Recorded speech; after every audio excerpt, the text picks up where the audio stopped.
Het is in verhouding maar een lietsdrama. Maar het rekkert de eigenaar van deze doden bot. 2 gezinnen op stritten weer onder zijn eigen. En 20 van zijn jonge doden deer.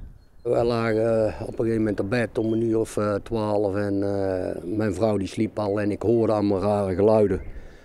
En ik dacht dat er jeugd aan de gang was. En toen keek ik uit het raam en toen zag ik ineens de vlammen bij de buren boven het huis uitkomen.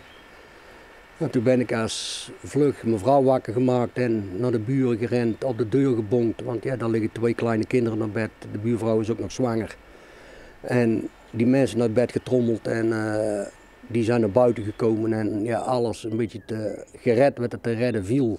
En dat slagen prima voor de mensen. Maar net voor 1 poes en een heel soort doden.